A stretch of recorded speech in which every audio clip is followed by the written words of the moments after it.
हम लोग की रिस्पॉन्सिबिलिटी है, अगर उसमें कहीं प्रॉब्लम आ रहा तो उसके लिए हम लोग खड़े हैं। हमारा सिर्फ पढ़ाने तक का नहीं है, हमें तुम्हें मोटिवेट करना। तो सेकंड लेक्चर देखने वाले हैं हमने सक्षम सीरीज को, बहुत ही अच्छे से फॉलो करो। इस वाले लेक्चर में आई सपोज कि तुम लोग को सब कुछ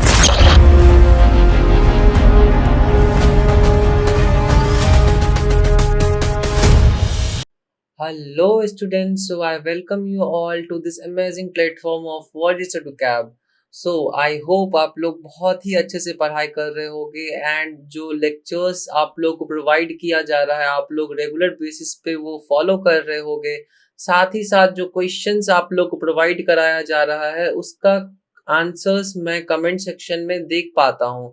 तो आई होप कि जो अभी तक रिस्पांस हम लोग को मिलता आया है वो रिस्पांस आगे भी कंटिन्यू मिले हम लोग को, ताकि जो हमारा जो एफर्ट है वो हमें देखने को मिले कि हाँ it is helpful for those students जो कि ट्राई कर रहे हैं एक सर्टेन स्कोर, एक WBJE में एक अच्छा स्कोर पाने का, ताकि वो एक अच्छा कॉलेज सिक्योर कर पाए।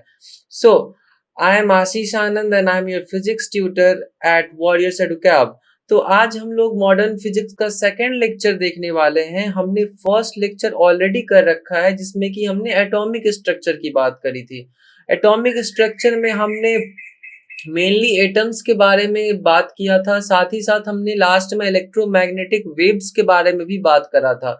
तो मैंने वहां पे आपको समझाया था कि दोनों टॉपिक अपने में बहुत इंपॉर्टेंस रखती है in terms of what, in terms of अगर कोई क्वेश्चन बनता है इन WBJE, अगर कोई थियोरेटिकल क्वेश्चन है तो ठीक है।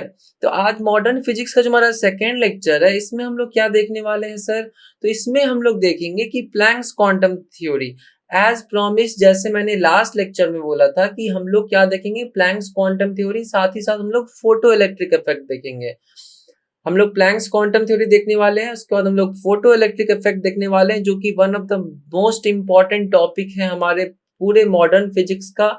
क्यों सर, क्योंकि इससे हमें क्वेश्चंस देखने को मिलती है, हमें अच्छे खासे क्वेश्चंस देखने को मिल जाता है from the topic of photo electric effect. तो हम लोग ट्राई करेंगे कि अपना कंसंट्रेट होके हम लोग अच्छे से इस लेक्चर को देखें। मेरा कोशिश रहेगा कि मैं अच्छे से आप लोग को समझा पाऊं ताकि आप लोग को दोबारा कहीं मेहनत ना करना पड़े। इस लेक्चर को देख के आप लोग क्वेश्चन सॉल्व करो और उससे आप लोग को एग्जाम में अच्छा सा हेल्प हो जाए। तो मॉडर्न फिजिक्स में हम लोग जब स्टार्ट करेंगे तो हमारा पहला जो टॉपिक बनेगा वो होगा डुअल नेचर।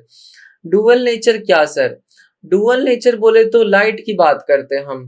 जो हमारा जो लाइट होता है, जो भी लाइट रे हम लोग देखते हैं उसकी बात करते हैं। तो जब हमारा पास्ट था, जो हिस्ट्री था, उसमें लाइट को लेके बहुत ही ज्यादा डिस्कशन हो चुका है। आप बोलोगे सर कैसा डिस्कशन, लाइट तो लाइट है, इसको लेके क्या ही डिस्कस करना बनता है, बट नहीं, लाइट के बारे में ऐसा डिस्कशन था कि लाइट क्या है, लाइट एक वेव है, लाइट या फिर एक पार्टिकल है। तो इसको लेके एक लंबा चौड़ा बहस चला था इन द हिस्ट्री। कोई साइंटिस्ट बोल रहे थे कि लाइट एक फॉर्म ऑफ वेव है, बट कुछ साइंटिस्ट बोल रहे हैं कि लाइट पार्टिकल के फॉर्म में ट्रेवल करती है from one place to another place. तो ये एक बड़ा सा एक टॉपिक बना हुआ था, एक टॉपिक था to be discussed by different famous आपके जो रिसर्चर्स हैं उनके लिए। तो देखो, फर्स्टली जो न्यूटन ने हमें दिया था लॉजिक कॉर्पस्कुलर थ्योरी का।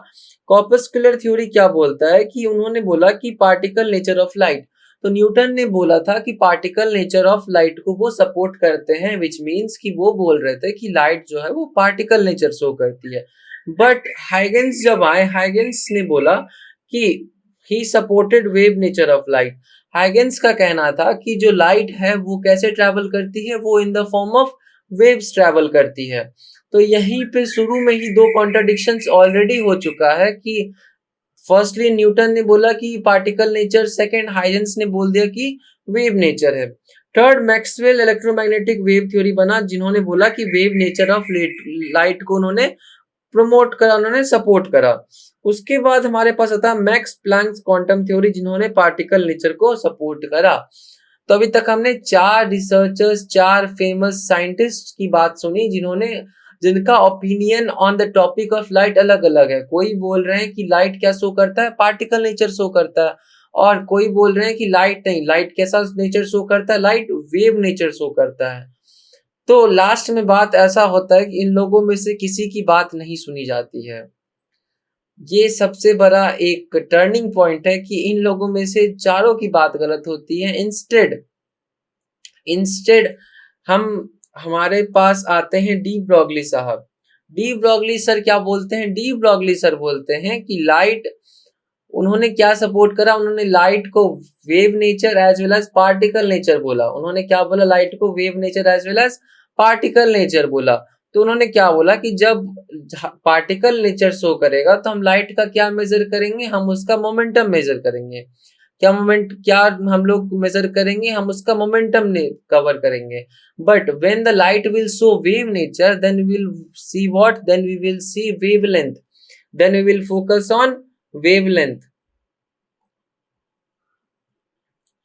तो यहाँ पे डी ब्रॉगली सर का जो थ्योरी था वो सबसे अलग था, एंड आज तक जो डी ब्रॉगली सर का जो थ्योरी है उसको ही सुना जाता है कि वेवलेंथ हो जाता है हमारा वेव नेचर के लिए, एंड पार्टिकल नेचर के लिए क्या हो जाता है? Momentum.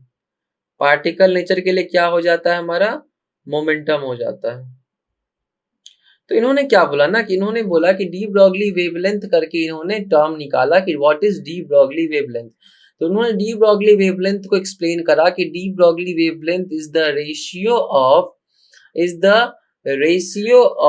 h, that is Planck's constant upon momentum. Planck's constant upon momentum. तो देखो उन्होंने क्या बोला, he stated that light is made up of photons, particles whose momentum equals to hc by lambda, and energy of one photon is he by lambda। x हमारा lambda है यहाँ पे, where x is wavelength of, we consider that it is wave, and c is speed of wave और speed of photons।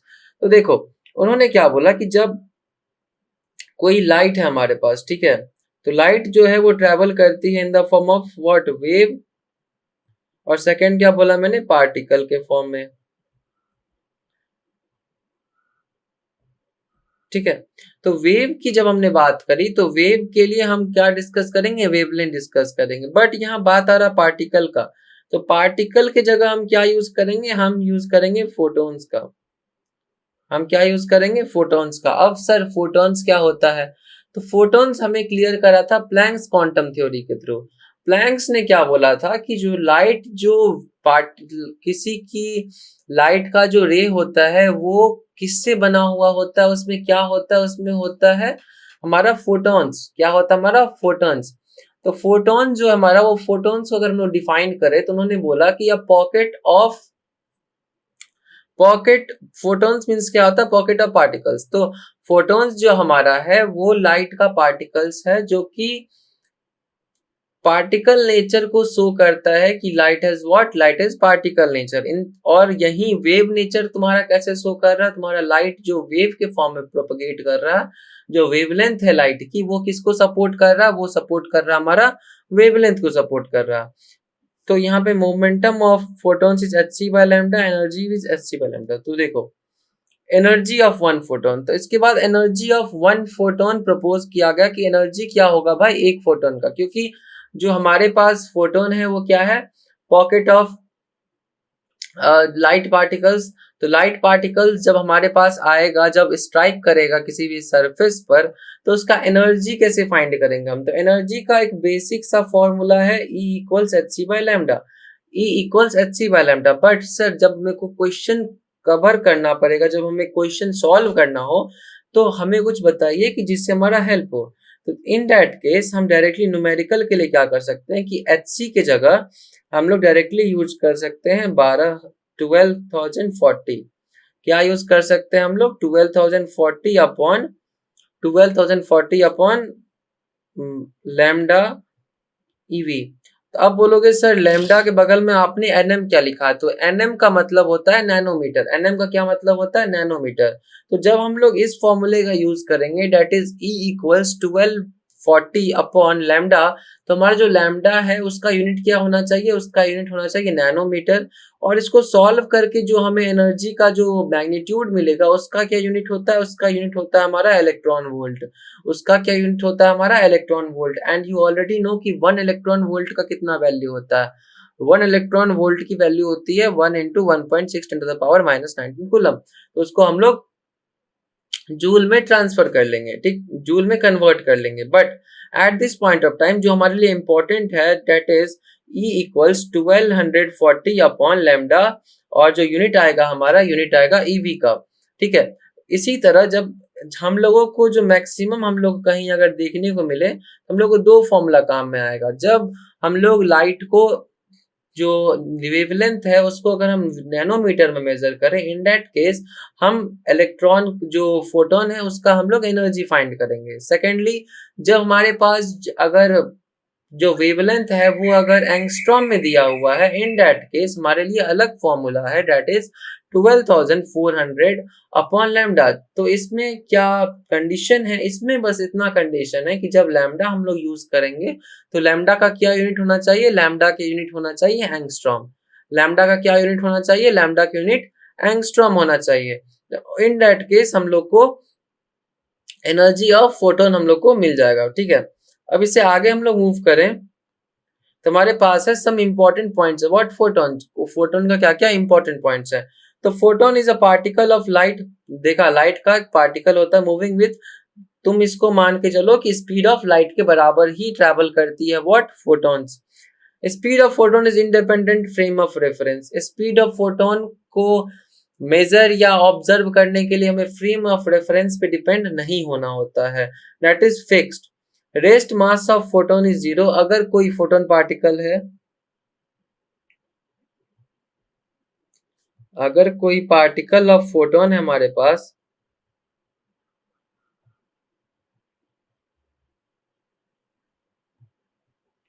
जो कि rest पे है, तो उसका हमारे पास मास कितना आ जाएगा, मास आ जाएगा 0। तो हमारे पास कोई फोटोन है जो कि रेस्ट स्टेट में है, तो उसका क्या मास हो जाता है, उसका मास हो जाता है 0। Photon does not exist at rest, at rest, rest अगर कोई पार्टिकल रेस्ट पे है तो हम बोलेंगे कि फोटोन वो हो ही नहीं सकता है। Effective mass of photon is m equals e upon c square.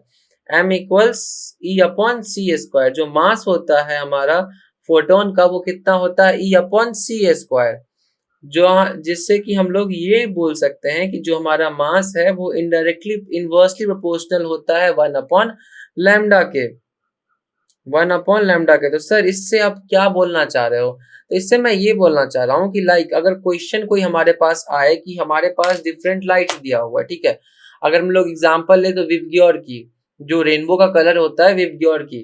अब विवग्योर में क्या है कि हमारे पास वेवलेंथ क्लियर है कि हाँ भाई रेड कलर है, तो रेड कलर मीन्स सबसे ज्यादा इसका वेवलेंथ होगा। लॉन्गेस्ट वेवलेंथ किसका होता है, रेड कलर का होता है, ठीक है। तो अगर मेरे को पूछा जाए कि जो रेड कलर का जो फोटोन है उसका मास ज्यादा होगा या फिर वायोलेट कलर का जो लाइट रे है उसके फोटोन का मास ज्यादा होगा, तो वहां पे हम लोग को क्या काम आएगा, वहां पे हम लोग को यही रिलेशन काम आएगा कि m मास जो है वो इनवर्सली प्रोपोर्शनल होता है 1 अपॉन लैम्डा के।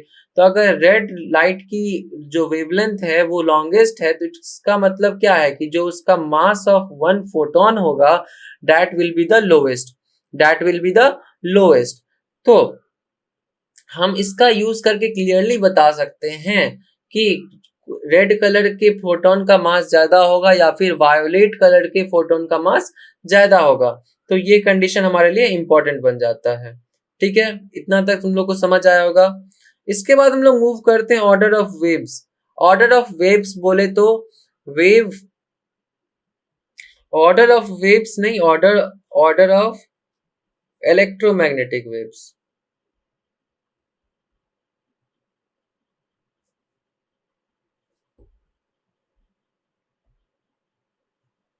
इलेक्ट्रोमैग्नेटिक वेव्स, तो देखो order of electromagnetic waves means क्या होगा, मैंने तुम्हें समझाया था लास्ट क्लास में कि हम लोग कौन से ट्रिक का यूज करते हैं। हम लोग ट्रिक का यूज करते हैं that is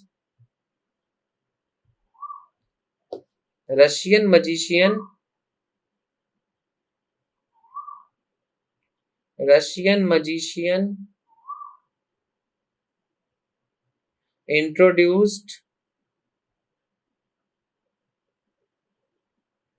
a very unusual X-ray game। तो देखो, अगर तुम इतने बातों को ध्यान में रखो, Russian magician introduced a very, a को तुम स्मॉल में रखो कि एक का काम नहीं है, a very unusual x-ray game. तो अगर हम इस चीज को ध्यान में रखते हैं तो यहां से हम क्या निकाल सकते हैं सर? यहां से हम निकाल सकते हैं कि हमारा फर्स्ट हो गया रेडियो वेव, सेकेंड हो गया हमारा माइक्रोवेव, थर्ड हो गया हमारा इंफ्रारेड, वी से हमारा हो गया कि विजिबल, ठीक है। अनयूजुअल से हमारा हो गया a very unusual X-ray game, ultraviolet, x-ray, तो एक्सरे हमारा पता ही है। गेम से हमारा हो गया गामा रेज, गेम से क्या हो गया? Gamma rays. हमारे पास ये एक ऑर्डर आ गया। अब देखो, इस ऑर्डर में मैंने तुम्हें लास्ट क्लास में क्या समझाया था कि जब हम लोग ऊपर से नीचे आते हैं, जब हम लोग ऊपर से नीचे आते हैं, इन दैट केस क्या होता है कि फ्रीक्वेंसी हमारा बढ़ता है, फ्रीक्वेंसी हमारा क्या होता है? बढ़ता है। बट यहीं अगर मैं नीचे से ऊपर जाऊं,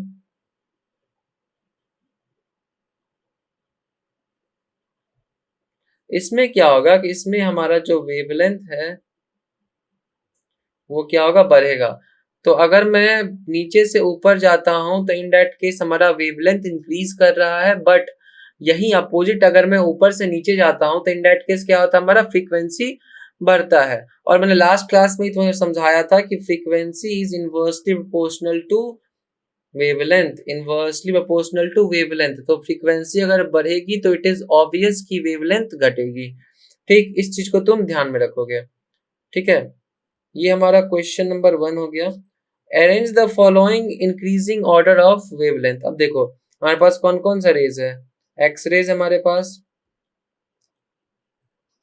उसके बाद हमारे पास यूवी रे, एंड थर्ड है हमारे पास माइक्रोवेव्स। ठीक है, हमारे पास 3 वेव्स हैं। ठीक, एक्सरे, यूवी एंड माइक्रो। अब तुम याद करने की कोशिश करो, Russian magician introduced a very unusual x-ray game. अब देखो तुम्हें क्या क्या मिल रहा है यहाँ पे, तुम्हें एक्सरे मिल गया, ठीक है, यूवी मिल गया तुम्हें, एंड तुम्हें माइक्रो मिल गया। ठीक है, अब तुम बताओ कि जब हम लोग ऊपर से नीचे जा रहे थे, जब हम लोग ऊपर से नीचे जा रहे थे तो क्या हो रहा था? या छोड़ो, जब हम लोग नीचे से ऊपर आ रहे थे तो हमारा जो वेवलेंथ था, वो वेवलेंथ हमारा इंक्रीज कर रहा था। वेवलेंथ हमारा क्या कर रहा था? वेवलेंथ हमारा इंक्रीज कर रहा था। तो इसका मतलब है कि एक्सरे का वेवलेंथ सबसे शॉर्टर होगा। ठीक है,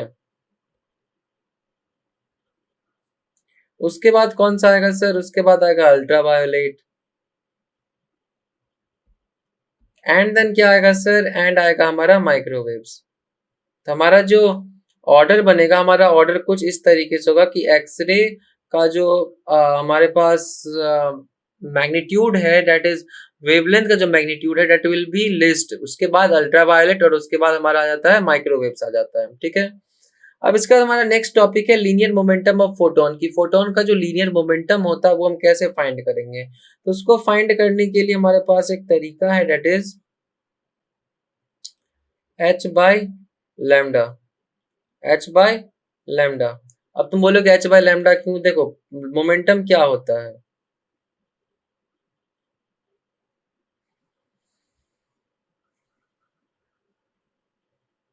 मोमेंटम होता है मास इनटू वेलोसिटी। मोमेंटम क्या होता है? मास इनटू वेलोसिटी, जिसको कि हम लोग किसे डिनोट करते हैं? पी से डिनोट करते हैं।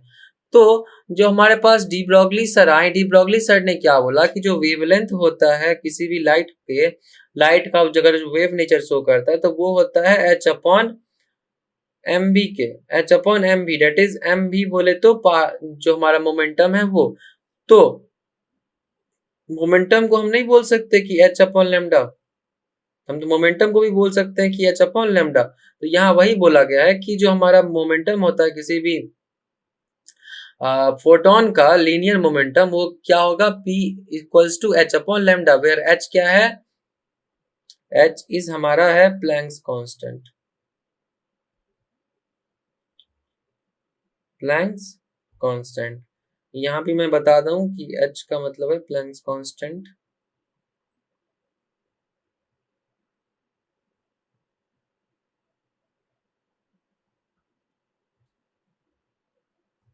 तुम्हें वैल्यू भी जानना है इसका, तो इसका वैल्यू होता है 6.626 10 टू द पावर -34। -34, तो इस चीज को हम लोग ध्यान में रखेंगे कि जो हमारा h है, h क्या है सर, h है हमारा प्लैंक्स कांस्टेंट, और इसका वैल्यू क्या होता है सर, उसका वैल्यू होता है 6.6 10 टू द पावर -34।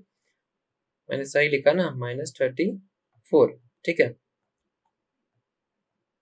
इसके बाद हमारे पास है इंटेंसिटी ऑफ लाइट। तो देखो, इंटेंसिटी ऑफ लाइट डेफिनेशन पे मत जाओ, डायरेक्टली तुम बस इतना समझो कि इंटेंसिटी, अगर कोई बल्ब है हमारे पास, ठीक है, ठीक है, हमारे पास कोई एक बल्ब है, ठीक, अब इस बल्ब से लाइट एमिट होगी, इस बल्ब से लाइट इफेक्ट, लाइट जो है वो निकल रही है, ठीक है। तो ये एक सर्टेन एरिया में, ये एक सर्टेन एरिया में एनर्जी प्रोवाइड करेगी। अब देखो, तुम अगर तुमने अगर 100 वॉट के बल्ब का यूज करा होगा, इफ पॉसिबल अगर तुमने यूज करा होगा, देन तुमने ऑब्जर्व करा होगा कि अगर मैं उस लाइट के बहुत ही पास में जाता हूं तो मुझे क्या फील होता है, मुझे गर्मी का अनुभव होता है, मुझे थोड़ा सा वार्म सा फील होता है कि हाँ, लाइट के पास आने से मुझे वार्म फील हो रहा है, ठीक है। तो इसका मतलब क्या है कि जो वो लाइट एमिट जो है, लाइट क्या एमिट कर रही है, light emit energy, energy emit कर रही है। वो कैसा एनर्जी, वो ऐसा एनर्जी है कि वो स्ट्राइक करने के बाद हमें क्या दे रहा है, हमें हीटिंग इफेक्ट दे रहा है, हमारे बॉडी को क्या दे रहा है, हीटिंग इफेक्ट दे रहा है, जिसके कारण हम क्या फील कर रहे हैं, हम थोड़ा सा वार्म फील कर रहे हैं, हम क्या कर रहे हैं, थोड़ा सा वार्म फील कर रहे हैं। इसका मतलब क्या है कि जब लाइट एमिट होगा, then it will emit what, it will emit some energy। तो देखो, इंटेंसिटी ऑफ लाइट क्या बोलता है, the energy of a light passing through a unit area per unit time is known as the intensity of light. तो देखो, यहाँ पे जो लाइट है, ठीक है, अब डिपेंड करता है कि ये कितने एरिया को इल्यूमिनेट कर रहा है, कितने एरिया को ये इल्यूमिनेट कर रहा है, इल्यूमिनेट बोले तो कितने एरिया को ये लाइट कर रहा है, ठीक है। जितने एरिया को ये लाइट कर रहा है, उसका ratio, that is energy of, energy provided by the light upon area into time, area into time. तो यहाँ पे क्या बोला, intensity, intensity equals I equals, sorry, I equals e upon A T, जहां पे जो ई है हमारा, ई है हमारा एनर्जी, एंड हमारा ए जो है, A is area, and T is what, T is time, T is time, ठीक है। वेट करना।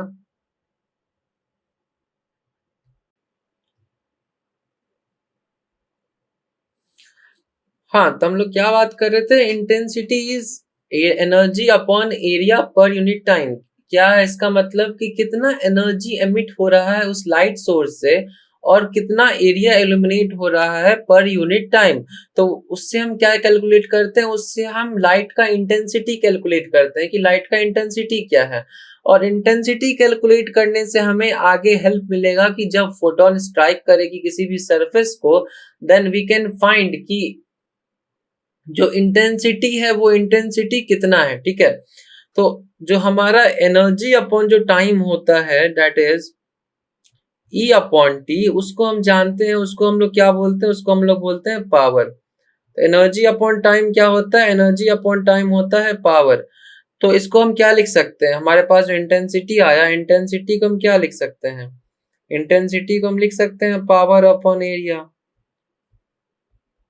तो वी कैन राइट कि इंटेंसिटी को हम क्या लिख सकते हैं, पावर अपॉन एरिया, की लाइट का कितना पावर है और वो कितने एरिया को इल्यूमिनेट कर रहा है, कितने एरिया को इल्यूमिनेट कर रहा है, ठीक है। सेकेंड हम लोग देख सकते हैं, अगर मुझे इंटेंसिटी फाइंड करना है of N photons, intensity find करना of N photons, in that case हम लोग क्या करेंगे, इन दैट केस हम लोग कर सकते हैं कि n इंटू एच म्यू। तो देखो एनर्जी क्या होता है, एनर्जी होता है h mu, that is h c by lambda, h c by lambda. ठीक है, तो एनर्जी का हमारा जो हो गया एच म्यू हो गया। तो जब हमारे पास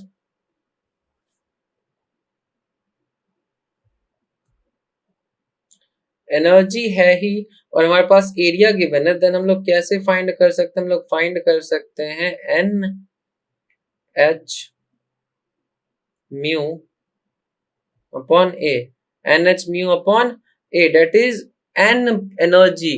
अगर हम लोग एन फोटोन की बात कर रहे हैं तो हमें एनर्जी भी एन फोटॉन्स की ही लेनी होगी। जैसे कि अगर मुझे फाइंड करना है कि intensity due to n number of photons, तो इन दैट केस हमें क्या करना होगा, हमें एन नंबर ऑफ फोटॉन्स का एनर्जी लेना होगा अपॉन एरिया, जितने एरिया में वो काम कर रहा है। ठीक है, उसके बाद उसको हम लोग जैसे हम लोग लिख सकते हैं, अगर आई को हमने पावर अपॉन एरिया लिखा तो सिमिलरली हम लोग पावर को क्या लिख सकते हैं, आई इंटू एरिया, आई इंटू एरिया लिख सकते हैं हम लोग। ठीक है, हमारा इंटेंसिटी इस पॉइंट तक क्लियर हो जाना चाहिए कि इंटेंसिटी क्या है सर, इंटेंसिटी है कि कितना एनर्जी इमिट हो रहा है in a certain area per unit time, कितना एनर्जी एमिट हो रहा है कितना एनर्जी एमिट हो रहा है in a certain area per unit time. तो इससे हमारा क्या कैलकुलेट होता है, इससे हमारा कैलकुलेट होता है इंटेंसिटी। ठीक है सर, उसके बाद अगर मुझे पावर कैलकुलेट करना है तो वो मुझे कैसे कर सकता हूँ, तो पावर इक्वल्स टू क्या हो जाएगा, इंटेंसिटी इंटू एरिया, और one of basic formula is I N equals N H mu upon A, N H mu upon A. अब देखो अगर कोई पॉइंट सोर्स है हमारे पास, ठीक है, लाइक ये कोई छोटा सा पॉइंट सोर्स है और इससे बहुत ज्यादा एमिट हो रहा है एनर्जी का, बहुत ज्यादा एमिट हो रहा है एनर्जी का। इन दैट केस जब हम लोग इंटेंसिटी फाइंड करेंगे देन वो हमें क्या मिलेगा, वो हमें इनवर्सली प्रोपोर्शनल टू मिलेगा आर स्क्वायर के। सर अब यहाँ पे आर क्या है, तो आर हमारा क्या है, आर हमारा है रेडियस और डिस्टेंस, जिस एरिया पे रिफ्लेक्ट हो रहा है या फिर जिस एरिया पे लाइट गिर रही है या फिर एनर्जी गिर रही है, वहां से लेके सोर्स का जो डिस्टेंस होगा उसको बोलते हैं आर या फिर रेडियस उसको बोलेंगे। ठीक है, फॉर लाइन सोर्स, अगर कोई लाइन सोर्स है, जैसे कि कोई लाइन सोर्स एक लंबा सा कुछ ऑब्जेक्ट है जिससे कि लाइट एलिमिनेट हो रहा है, एनर्जी एलिमिनेट हो रहा है, इन दैट केस जो हमारा इंटेंसिटी होगा वो परपेंडिकुलर इनवर्सली प्रोपोर्शनल होगा वन अपॉन आर के। किसके प्रोपोर्शनल होगा, वन अपॉन आर के प्रोपोर्शनल होगा। And when number of photons in 1 second, अब देखो 1 सेकेंड में मुझे अगर नंबर ऑफ फोटोन्स निकालना है, इन दैट केस मुझे क्या करना पड़ेगा, तो इन दैट केस हम लोग को करना पड़ेगा कि जैसे हम लोग इंटेंसिटी फाइंड करते हैं, ठीक है, तो इंटेंसिटी हमारा क्या होता है, एन एच म्यू अपॉन ए, एन एच म्यू अपॉन ए। तो अगर मुझे एक टाइम का चाहिए, अगर मुझे एक टाइम का चाहिए तो मैं क्या करूंगा, 1 सेकेंड का आई ए अपॉन एच म्यू, आई ए अपॉन एच म्यू फाइंड करूंगा मैं, that is I A upon H mu find करूंगा मैं। तो मुझे नंबर ऑफ फोटॉन्स मिल जाएगा 1 सेकेंड में, तो मैं क्या मिल जाएगा, नंबर ऑफ फोटॉन्स 1 सेकेंड में मिल जाएगा। ठीक है, इतना पॉइंट क्लियर है। ठीक है, अब बात करें हम लोग रिफ्लेक्टिव पावर की, तो रिफ्लेक्टिव पावर क्या होता है, अब एब्जॉर्बिव पावर क्या होता है, and relation between reflective and absorptive power. तो देखो बात ऐसा है कि जब कोई सरफेस है हमारे पास, ठीक है, और उस पे अगर मैं लाइट एमिट कर रहा हूं, ठीक है, मैंने कोई लाइट एमिट करा इस पे, तो इसमें होता क्या है कि कुछ पार्ट इसका रिफ्लेक्ट कर जाता है, ठीक है, कुछ पार्ट इसका जो हमारा जो सरफेस है वो खुद में क्या कर लेता है, एब्जॉर्ब कर लेता है, खुद में एब्जॉर्ब कर लेता है। और जो पार्ट जो बाहर निकलता है इसके, ठीक है, और जो पार्ट बाहर निकलता है that is negligible, that is negligible, क्योंकि इससे इससे बाहर ट्रांसमिट नहीं हो पाएगा वो। ठीक है, ट्रांसमिट होता है but that is very less, तो उसको हम नेग्लिजिबल ही लेके चलते हैं। ठीक है, तो रिफ्लेक्टिव पावर क्या हो जाएगा, देखो रिफ्लेक्टिव पावर होगा कि energy reflected upon energy incident, कितना हमने एनर्जी डाला था ऑन दैट सरफेस और कितना एनर्जी हमारा रिफ्लेक्ट बैक हो गया उस सरफेस से, उसको हम कैसे कैलकुलेट करेंगे, उसके लिए हम रेशियो बनाएंगे energy reflected upon energy incident, जो कि हमें क्या देगा, जो कि हमें रिफ्लेक्टिव पावर देगा। सेकेंड हमारे पास एब्जॉर्प्टिव पावर, तो it will be similar to that of reflective power, जैसा कि रिफ्लेक्टिव पावर में हम लोग energy reflected upon energy incident कर रहे थे, सिमिलरली एब्जॉर्प्टिव पावर में क्या करेंगे कि energy absorbed upon energy incident, कितना हमने एनर्जी दिया था और कितना उस सरफेस या जो मीडियम है उसने एब्जॉर्ब कर लिया एनर्जी को, तो उससे हमें क्या मिलेगा, उससे हमें एब्जॉर्प्टिव पावर मिल जाएगा। अब देखो एब्जॉर्प्टिव और रिलेटिव पावर ये जो दोनों है, उसका जो a प्लस आर कॉन्स्टेंट है उसका वैल्यू हमेशा 1 होगा। लाइक कोई भी सरफेस है अगर, तो सरफेस में क्या होता है कि एक पार्ट अगर मैं लाइट अगर उस पर इंसिडेंट करूं तो लाइट रिफ्लेक्ट करेगी और एब्जॉर्ब होगी, ट्रांसमिट करेगी, बट क्या केस है कि नेग्लिजिबल चांसेस होता है ट्रांसमिट करने का, तो उसको हम इग्नोर करके चलते हैं। तो एब्जॉर्ब करेगा या फिर रिफ्लेक्ट करेगा, तो दोनों को जब अगर हम क्लब कर देंगे तो 1 ही बनेगा कि लाइक दोनों का कांस्टेंट का वैल्यू कितना होगा, 1 होगा। लाइक अगर कोई वैल्यू 0.6 है किसी भी सरफेस का और वो रिफ्लेक्टिव पावर दिया हुआ दैट इज आर दिया हुआ है, तो इन दैट केस क्या होगा कि मैक्सिमम जो अगर हम लाइट अगर इंसिडेंट करेंगे उस सरफेस पे तो मैक्सिमम क्या होगा, मैक्सिमम लाइट रिफ्लेक्ट बैक करेगी इंस्टेड ऑफ लाइट एब्जॉर्ब के। क्यों? क्योंकि उसका जो पार्ट है, उसका जो शेयरिंग है in that surface is more that of absorptive power. ठीक है, इतना तुम्हें समझ आ जाना चाहिए कि a plus r equals to 1 होगा, ये तुम्हें ध्यान में रखना है। ठीक है, इसके बाद हम लोग मूव करें, अब plane electromagnetic wave is incident on a plane surface of area a. ठीक है, तो ये एक एरिया है, ठीक है, सरफेस है,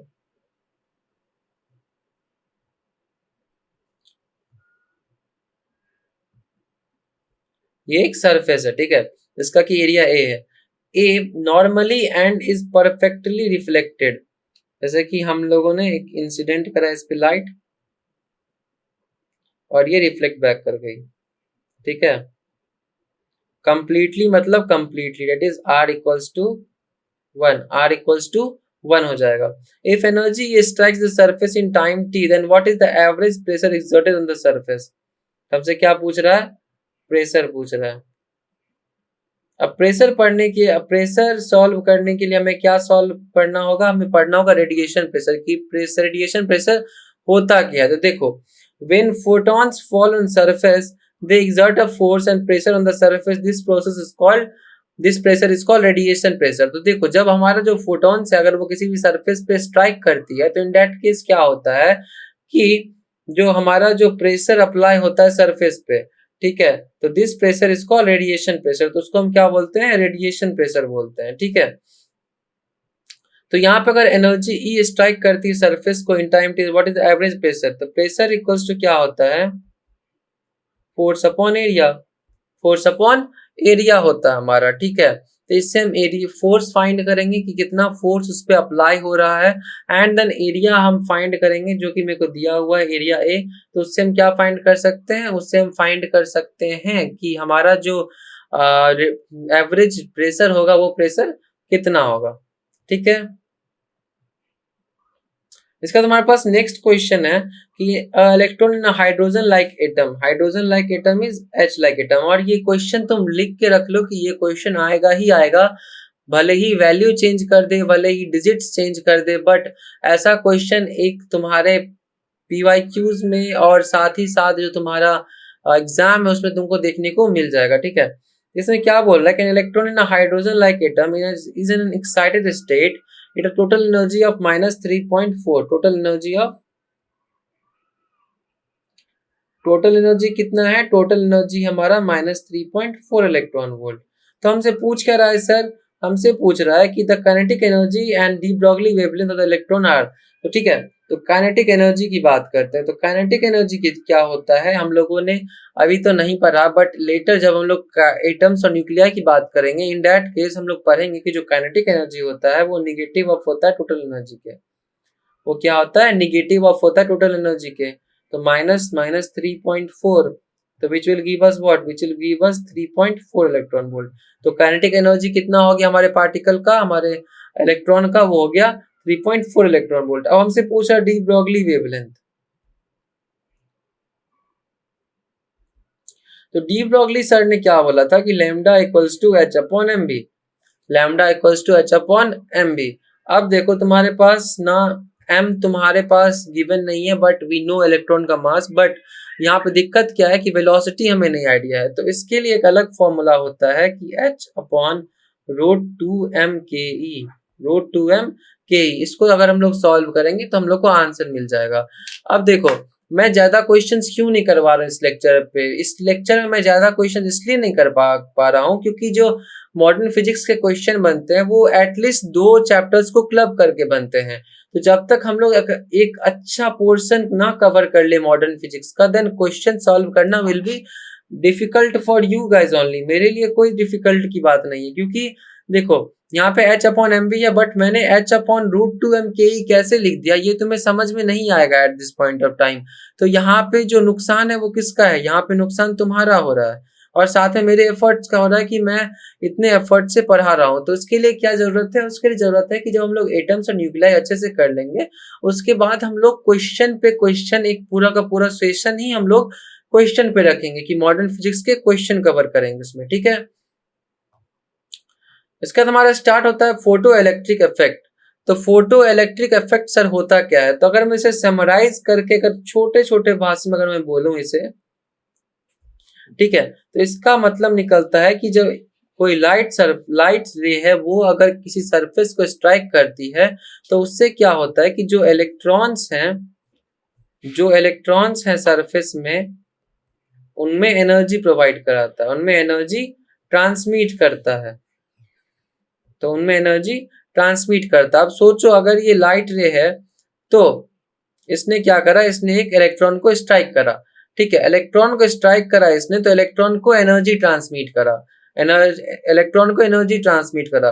तो इस इलेक्ट्रॉन के पास क्या आ गया, इस इलेक्ट्रॉन के पास अब एक एनर्जी आ गया जो कि बाइंडिंग एनर्जी से ज्यादा है। अब आप पूछोगे बाइंडिंग एनर्जी क्या होता है सर, तो बाइंडिंग एनर्जी हम लोग उस एनर्जी को बोलते हैं जो कि एक इलेक्ट्रॉन या किसी भी एक इलेक्ट्रॉन की बात करें तो वो ग्रेविटेशन और न्यूक्लियस के वजह से जो बाइंड होके रहता है उसको बोलते हैं binding energy. But when photons strike, जब फोटोन स्ट्राइक करता है सरफेस पे तो वो एनर्जी रिलीज करता है। तो वो एनर्जी किसको देता है, जिस एलिमेंट जिस इलेक्ट्रॉन से वो टकरा रहा है, तो उस इलेक्ट्रॉन के पास एनर्जी आ गया।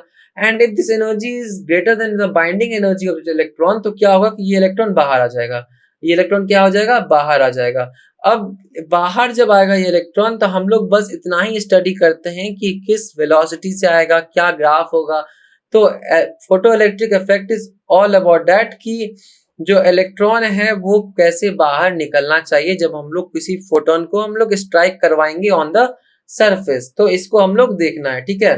तो आगे बढ़ते हैं, तो हम लोग देखते हैं कि इसका डेफिनेशन क्या है। The phenomenon of emission of an electron from the surface of a certain substance occurs when suitable radiation of a certain frequency incident upon it. This phenomenon is called photoelectric effect. तो मैंने अभी यही बोला कि जो binding energy है, binding energy से अगर हमारा जो एनर्जी है फोटोन के द्वारा दिया हुआ वो अगर ज्यादा रहेगा तो इन दैट केस वो जो इलेक्ट्रॉन है वो सरफेस को छोड़ के बाहर निकल जाएगी। क्या करेगी, सरफेस को छोड़कर बाहर निकल जाएगी। तो photo electric effect is just about all that, ठीक है। तो देखो अब जो इलेक्ट्रॉन था वो एमिट हो चुका है, इलेक्ट्रॉन एमिट हो चुका है। तब आप बोलोगे कि सर जो हमारा जो इलेक्ट्रॉन है वो एमिट होने के बाद उसका क्या हुआ। तो देखो अगर इलेक्ट्रॉन के पास जो एनर्जी है, जो एनर्जी उससे फोटोन के स्ट्राइक करने के बाद मिली है, इलेक्ट्रॉन के पास एनर्जी कहाँ से आई, इलेक्ट्रॉन के पास एनर्जी आई फोटोन के स्ट्राइक करने के बाद। तो फोटोन के स्ट्राइक करने के बाद जो एनर्जी उसे मिली वो एनर्जी हम सपोज करते हैं कि ई एनर्जी मिला उसे, कितना एनर्जी मिला, ई, ठीक है। और उसका बाइंडिंग एनर्जी कितना था सर, बाइंडिंग एनर्जी था उसका बीई, ठीक। अगर इलेक्ट्रॉन का एनर्जी इक्वल्स टू थोड़ा सा एकदम ज्यादा है, थोड़ा सा और इक्वल्स टू ये बाइंडिंग एनर्जी के है, तो इस केस में क्या होगा कि इलेक्ट्रॉन एमिट करेगा। बट इन केस कि इलेक्ट्रॉन का जो एनर्जी है जो उसको मिला है फोटोन के स्ट्राइक करने से वो अगर बहुत ही ज्यादा है तो इन दैट केस क्या होगा कि इलेक्ट्रॉन के पास कौन सा एनर्जी आ जाएगा, इलेक्ट्रॉन के पास आ जाएगा काइनेटिक एनर्जी। इलेक्ट्रॉन के पास कौन सा एनर्जी आ गया, काइनेटिक एनर्जी आ गया। अब आप पूछोगे कि काइनेटिक एनर्जी कैसे आया सर, तो काइनेटिक एनर्जी क्यों आया, क्योंकि अगर मेरे पास एनर्जी है और एमिट होने के बाद मैं अगर मूव कर रहा हूं तो every moving body has which energy, every मतलब moving body has kinetic energy. तो इस केस में इलेक्ट्रॉन के पास भी काइनेटिक एनर्जी आ जाता है due to the transfer of energy जब हमारा फोटोन स्ट्राइक करता है इलेक्ट्रॉन को। ठीक है, तो यहाँ पे हम क्या बात समझे, यहाँ पे हम समझे कि अगर हमारा जो एनर्जी जो हमको मिलेगा बाइंडिंग एनर्जी से अगर ज्यादा होगा तो इन दैट केस हम लोग को क्या देखने को मिलेगा, इन दैट केस हम लोग को काइनेटिक एनर्जी देखने को मिलेगा। इन दैट केस क्या देखने को मिलेगा हम लोग को, काइनेटिक एनर्जी देखने को मिलेगा। और फर्दर आगे जाके ये जो हमारा बाइंडिंग एनर्जी वाला जो टर्म है ये टर्म हमारा चेंज होके बन जाएगा वर्क फंक्शन। क्या बन जाएगा, वर्क फंक्शन। ये हम लोग आगे देखेंगे कि वर्क फंक्शन क्या है। ठीक है, तो हम लोगों ने अभी तक क्या समझा कि एक मेटल शीट है सर, ठीक है, उस पे हमने फोटोन एमिट करा, फोटोन क्या करा, इल्यूमिनेट करा। ठीक है, तो फोटोन जाके स्ट्राइक करी मेटल शीट को, मेटल शीट को स्ट्राइक करने से इलेक्ट्रॉन के कांटेक्ट में इलेक्ट्रॉन पे स्ट्राइक हुआ, इलेक्ट्रॉन को एनर्जी ट्रांसमिट करा गया फोटोन के थ्रू। वो एनर्जी बाइंडिंग एनर्जी से ज्यादा होने पे या इक्वल होने पे इलेक्ट्रॉन एमिट करती है, इलेक्ट्रॉन निकलती है मेटेलिक शीट से। और अगर जो एनर्जी फोटोन के थ्रू मिला है वो अगर बहुत ही ज्यादा है, इन दैट केस क्या होता है, हमें काइनेटिक एनर्जी देखने को मिलता है ऑफ द इलेक्ट्रॉन जो बाहर निकली है मेटल शीट से। ठीक है, उसके बाद क्या है कि explanation of photoelectric effect on the basis of wave theory. अब देखो अभी तक हमने फोटोन के बारे में जाना कि फोटोन जब स्ट्राइक करता है तब क्या होता है। अब देखो वेव थ्योरी में क्या है, wave theory states that light is an electromagnetic radiation consisting of an oscillating electric field vectors or magnetic field vectors। तो देखो लास्ट क्लास में हमने बात करा था इलेक्ट्रोमैग्नेटिक वेव्स की बात करी थी हमने। तो इलेक्ट्रोमैग्नेटिक वेव्स में मैंने आपको क्या समझाया था कि उसमें electric field and magnetic field हमें देखने को मिलता है। क्या क्या मिलता है इलेक्ट्रोमैग्नेटिक वेव्स में, electric field and magnetic field देखने को मिलता है। ठीक है, तो वेव थ्योरी क्या बोलता है कि जो लाइट हम स्ट्राइक करवा रहे हैं उस मेटेलिक शीट पे उसमें इलेक्ट्रिक फील्ड वेक्टर है और मैग्नेटिक फील्ड वेक्टर है। ठीक है, when electromagnetic radiation strikes a metal surface the free electron absorbs energy from the radiation। if the absorbed energy is sufficiently high to overcome the electron's binding energy the electron is ejected from the metal। तो देखो wave theory के according क्या है कि जब हम लोग light रे एमिट करते हैं, जब लाइट रे हम लोग एलिमिनेट करते हैं किसी भी मेटेलिक शीट पे, तो उस केस में क्या होता है कि वो एनर्जी एब्जॉर्ब करता है लाइट रे का, कौन सर, इलेक्ट्रॉन एब्जॉर्ब करता है। ठीक है, इलेक्ट्रॉन एब्जॉर्ब करा और वो लाइट एनर्जी अगर ज्यादा है बाइंडिंग एनर्जी के तो वो मेटेलिक शीट से बाहर निकल जाता है, the electron is ejected from the metal. तो इलेक्ट्रॉन जो है मेटल से बाहर निकल जाता है। ठीक है, वेव थ्योरी हमारा ये बताता है। बट जब हम फोटोन थ्योरी की बात करें तो फोटोन थ्योरी क्या बोलता है, photon theory states that light consist of particle. ये तो हमने देखा था कि जब ब्रॉगली ने क्या बोला था कि लाइट ना ही वेव ना ही मतलब वेव और पार्टिकल दोनों का मिक्सचर है। तो अगर हम वेव थ्योरी को देखें तो अगर हम फोटोन थ्योरी को देखें तो फोटोन थ्योरी हमारा बोलता है कि लाइट में फोटोन्स होते हैं। फोटोन्स क्या होते हैं सर, की पैकेट ऑफ लाइट पार्टिकल्स। ठीक है, consist of particle that is photons। each particle carries a certain amount of energy denoted by h mu। अब याद करो तो मैंने तुम्हें लास्ट क्लास में क्या समझाया था, मैंने तुम्हें लास्ट क्लास में समझाया था वेव्स के बारे में, जहां हमने फ्रीक्वेंसी की बात करी थी और साथ ही हमने सिंबल्स की बात करी थी। सिंबल्स में क्या था कि फ्रीक्वेंसी का जो सिंबल होता है that is mu, that is what, that is mu. तो ठीक है, तो अगर हमारे पास क्वेश्चन आए कि एनर्जी कितना होता है एक फोटोन पार्टिकल का, तो हम किससे डिनोट करेंगे, एच म्यू से डिनोट करेंगे।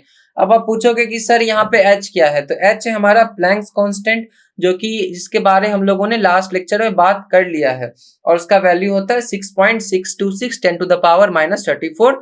ठीक है, तो certain amount of energy denoted by h mu, this energy is given by the equation E equals h mu। ठीक है, तो इसको हम लोग ध्यान में रखेंगे, ये वन ऑफ द इम्पोर्टेंट हमारा एक फॉर्मूला हो गया, that is E equals to h mu। ठीक है, आगे देखें तो हम लोग when photons are incident on a metal surface they collide with electron, जैसे कि मैंने बोला था कि फोटॉन्स आके स्ट्राइक करती है इलेक्ट्रॉन को।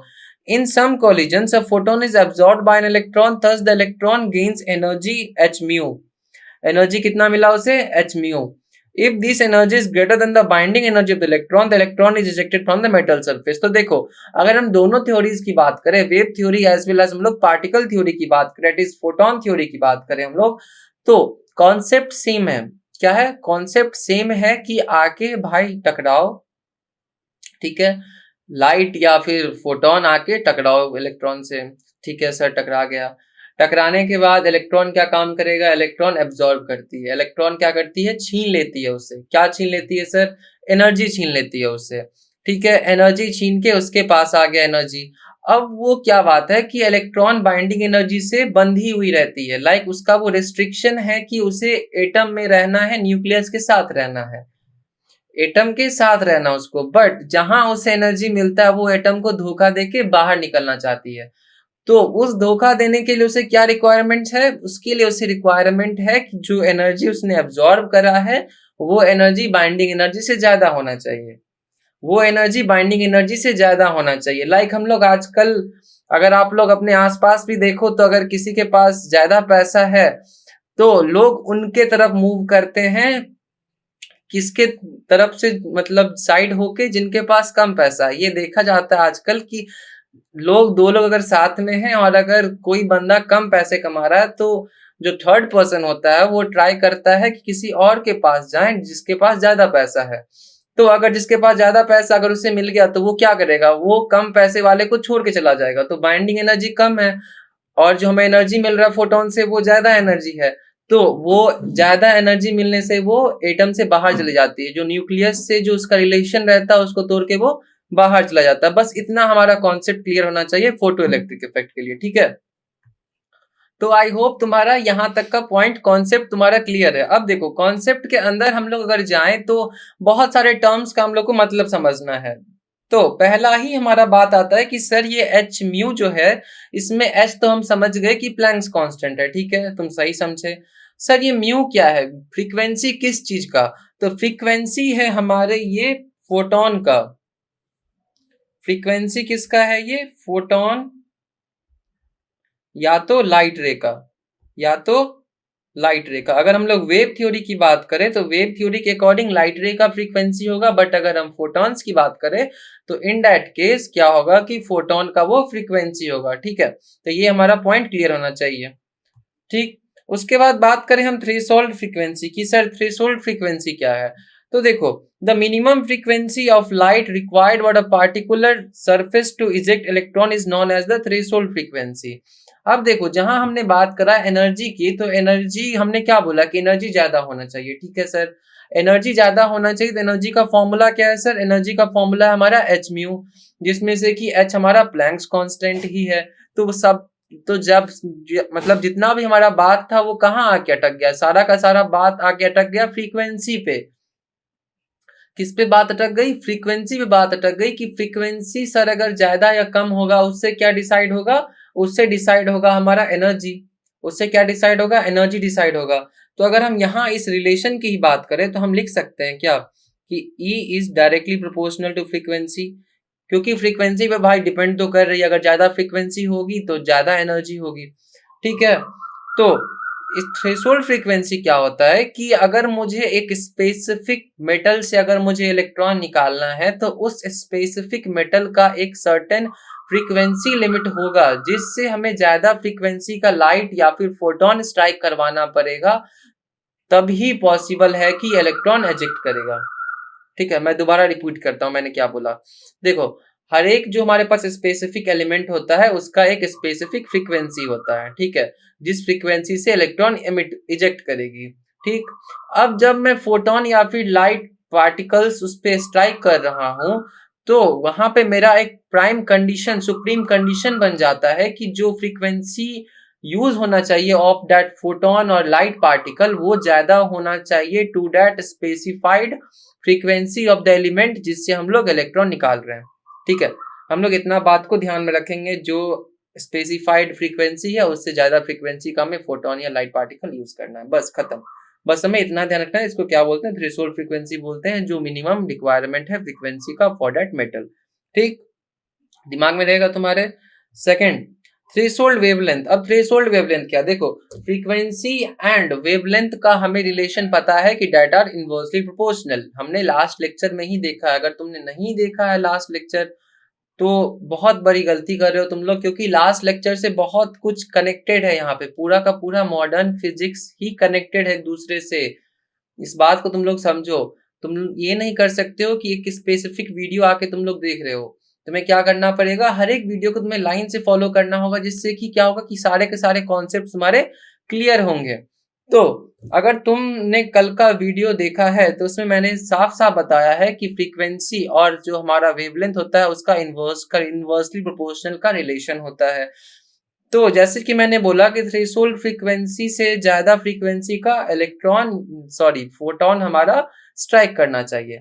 अब जब हम लोग थ्रेशोल्ड वेवलेंथ की बात करेंगे तो इन दैट केस क्या होगा कि जब हम लोगों ने ज्यादा फ्रीक्वेंसी की बात करी तो हमें यहाँ पे लो का the maximum possible value of wavelength for which an electron will come out from the surface is known as the threshold wavelength। तो यहाँ पे जो वेवलेंथ हमारा जो थ्रेशोल्ड वेवलेंथ होगा उससे हमें कम वेवलेंथ का लाइट हमें एमिट या फिर एल्यूमिनेट करना है ऑन द मेटेलिक सरफेस, उससे ही पॉसिबल है कि इलेक्ट्रॉन एमिट होगी। तो थ्रेशोल्ड फ्रीक्वेंसी में क्या केस है, थ्रेशोल्ड फ्रीक्वेंसी में मोर देन, और थ्रेशोल्ड वेवलेंथ में क्या है कि लेस। इस चीज को बहुत ध्यान में रखो, मैं भी अपने टाइम में इसमें कंफ्यूज करता था कि थ्रेशोल्ड वेवलेंथ और थ्रेशोल्ड फ्रीक्वेंसी में दोनों में तो एक्स्ट्रा, मतलब जब मैं प्रोवाइड करूंगा तभी तो लाइट एमिट, तभी तो इलेक्ट्रॉन एग्जिट करेगा, बट नहीं, यहाँ पे बहुत बच्चों का कंफ्यूजन आता है। ये एक बहुत ही इंपॉर्टेंट पॉइंट है कि थ्रेशोल्ड फ्रीक्वेंसी के केस में बस हमें मोर फ्रीक्वेंसी का चाहिए, बट जब हम लोग वेवलेंथ की बात करें इन दैट केस हमारा जो वेवलेंथ है वो लेस वेवलेंथ होना चाहिए, लिमिट मैक्सिमम वेवलेंथ से कम होना चाहिए, मैक्सिमम वेवलेंथ से कम होना चाहिए, हमारा थ्रेशोल्ड वेवलेंथ से कम होना चाहिए। तो इस चीज को आई होप तुम लोग ध्यान में रखोगे। एंड साथ साथ एक और चीज ध्यान में रखोगे कि हमारा जो म्यू और जो हमारा वेवलेंथ का रिलेशन होता है that is inversely proportional, that is inversely proportional. ठीक है, इतने चीज को हम लोग ध्यान में रखेंगे। अब देखो क्या है, we concluded that the ejection of an electron basically depends on the energy of one photon, not on the total energy that is intensity, because the process depends on frequency and wavelength. अब देखो intensity में जब हमने बात करा था तो intensity में हमने कंप्लीट एरिया का बात करा था, साथ में साथ जो कंप्लीट एनर्जी था उसके बारे में। बट इलेक्ट्रॉन का क्या है ना कि इलेक्ट्रॉन को एक दूसरा फोटोन आके स्ट्राइक करता है, तो इन दैट केस हम सारे फोटॉन्स की बात नहीं कर सकते हैं, हमें एक स्पेसिफिक एक सिंगल फोटोन की बात करनी होगी, एक सिंगल फोटोन की बात करनी होगी। और एक सिंगल फोटोन की जब हमें बात करनी है तो उसमें हमें एक सिंगल फोटोन के एनर्जी की बात करनी होगी। किसकी बात करनी होगी, एक सिंगल फोटोन के एनर्जी की बात करनी होगी। तो इसमें हम नहीं ले सकते हैं कि टोटल एनर्जी क्या है। ठीक है, इस चीज को भी हम लोग ध्यान में रखेंगे। अब बात आया वर्क फंक्शन का, जो कि मैंने पहले तुम्हें बोला था कि वर्क फंक्शन बाइंडिंग एनर्जी की तरह है, कि वर्क फंक्शन किसकी तरह है, बाइंडिंग एनर्जी की तरह है। The minimum energy of one photon required to take out the electron from the metal surface is known as the work function of that particular surface. तो इसे तुम्हें पढ़ के समझ आ गया होगा कि बाइंडिंग एनर्जी और इसका definition is the same. Binding energy में भी जो हमारा इलेक्ट्रॉन है वो न्यूक्लियस से रिलेशन में उसे बंध के रहना होता है, भले उसका मन ना हो फिर भी उसे उसके साथ बंध के रहना होगा। ठीक, तो उसी तरीके से हमारा वर्क फंक्शन होता है, उसी तरीके से क्या हमारा वर्क फंक्शन हमारा एक हो गया स्टैंडर्ड टर्म। वर्क फंक्शन क्या हो गया हमारा, एक स्टैंडर्ड टर्म हो गया, जो बोलता है कि जो मिनिमम एनर्जी होना चाहिए एक फोटोन का वो हो जाता है वर्क फंक्शन। क्या हो जाता है, वर्क फंक्शन हो जाता है। तो अभी तक हमने क्या देखा, अभी तक हमने थ्रेशोल्ड फ्रीक्वेंसी देखा, एक स्पेसिफिक मेटल का जो मिनिमम फ्रीक्वेंसी रिक्वायरमेंट है टू इजेक्ट इलेक्ट्रॉन। ठीक है, सेकेंड हमने क्या देखा सर, हमने देखा थ्रेशोल्ड वेवलेंथ। थ्रेशोल्ड वेवलेंथ में क्या है कि जो स्पेसिफिक वेवलेंथ है किसी भी मेटल का उससे कम वेवलेंथ हमें लाइट या फिर फोटोन डालना होगा, तभी हमारा जो इलेक्ट्रॉन है वो इजेक्ट होगा। और सर लास्ट हमने क्या पढ़ा, work function. Work function is like threshold energy. Work function is like threshold energy, कि ये हमारा मिनिमम एनर्जी है, ये हमारा मिनिमम एनर्जी है। इससे कम एनर्जी अगर तुम डालोगे तो तुम्हारा इलेक्ट्रॉन इजेक्ट नहीं होगा, तुम्हारा इलेक्ट्रॉन इजेक्ट नहीं होगा। तो इसको हम लोग ध्यान में रखेंगे, इसको हम लोग ध्यान में रखेंगे, ठीक है। अब फोटो इलेक्ट्रिक इफेक्ट में फेलियर ऑफ वेव थ्योरी, ये तुम्हारे थ्योरेटिकल क्वेश्चन के लिए थोड़ा सा चांस बन सकता है। तो देखो पहला क्या है, the energy of ejected electron should depend on the intensity of the light wave, as greater intensity implies greater energy transfer. Second, light energy would accumulate gradually, so there would be a measurable time delay between illumination and ejection of electron, specifically for low intensity light. Since energy depends only on intensity, light of any frequency should eventually eject electrons if the intensity is high enough. Increase in frequency should result in more electron getting knocked out, thereby resulting in large photoelectric current. तो देखो, जो हमारा wave theory जो photo electric effect में जो apply किया गया, उसमें कहाँ कहाँ पे फेलियर आया। तो वेव थ्योरी के अकॉर्डिंग क्या होता है कि एनर्जी जितना भी है वो कंप्लीट एनर्जी पे डिपेंड, जो हमारा ट्रांसफर है इलेक्ट्रॉन का, जो इजेक्शन है हमारे इलेक्ट्रॉन का, वो क्या होता है, वो कंप्लीट एनर्जी पे डिपेंडेंट होता है। बट हमने क्या देखा कि एक स्पेसिफिक फोटोन की हमें बात करनी होती है, तो एक हम फोटोन पे फोकस करेंगे, ठीक है। तो लाइट सेकंड है, light energy would accumulate gradually, so there should be measurable time delay between illumination and the ejection of electron. तो देखो लाइट जब स्ट्राइक करेगी किसी भी सरफेस पे तो एक टाइम लेगी वो एक्यूमुलेट करने का सरफेस पे। बट फोटो इलेक्ट्रिक इफेक्ट के थ्योरी में हम समझे हैं कि जो लाइट अफेक्ट करती है, जब लाइट स्ट्राइक करती है सरफेस पे और जो इलेक्ट्रॉन इजेक्ट करता है, उसमें बहुत ही नेग्लिजिबल टाइम डिफरेंस होता है, दैट इज बहुत ही नेग्लिजिबल। तुम बोलो कि लाइक बहुत कम, 10⁻⁹ सेकेंड, कुछ ऐसा टाइम में ही बस डिफरेंस होता है जितने में फोटोन स्ट्राइक करेगी और जो इलेक्ट्रॉन है वो इजेक्ट करेगी। थर्ड पॉइंट है, since energy depends on only intensity, light of any frequency would eventually eject.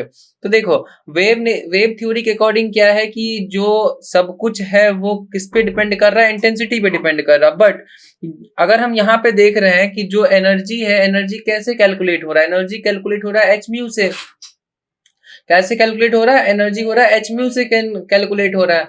तो म्यू फ्रीक्वेंसी है, तो सिर्फ हम नहीं बोल सकते हैं कि इंटेंसिटी पे हमारा सब कुछ डिपेंडेंट है, फ्रीक्वेंसी ऑफ द हमारा फोटोन है वो भी मैटर करता है। Third, increase in frequency should result in more electron getting knocked out, thereby resulting in large photoelectric current. But ऐसा नहीं है, फ्रीक्वेंसी बढ़ाने से हमारा जो करंट है वो नहीं बढ़ेगा।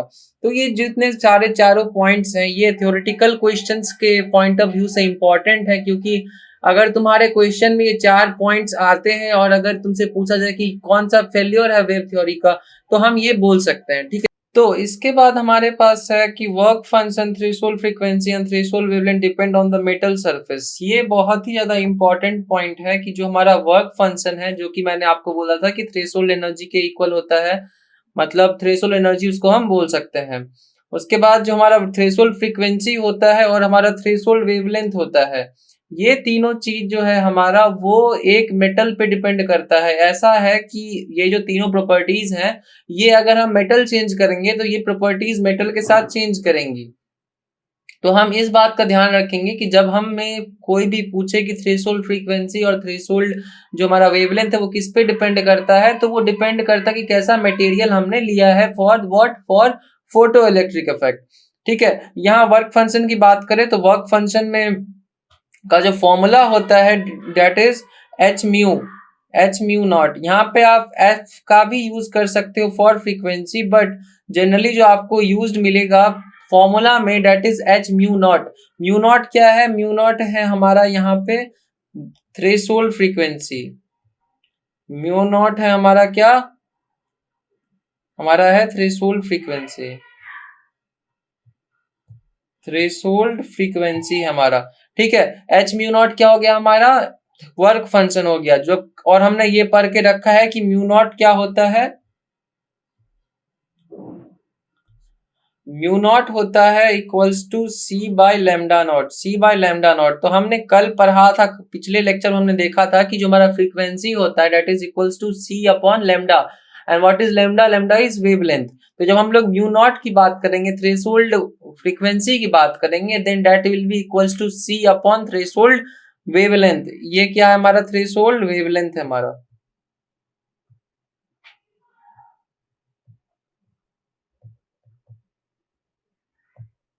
Threshold wavelength. तो ये तुम्हारा बहुत ही इंपॉर्टेंट फॉर्मूला है, ये हमें रिक्वायरमेंट कहाँ आएगी? न्यूमेरिकल सॉल्व करने में।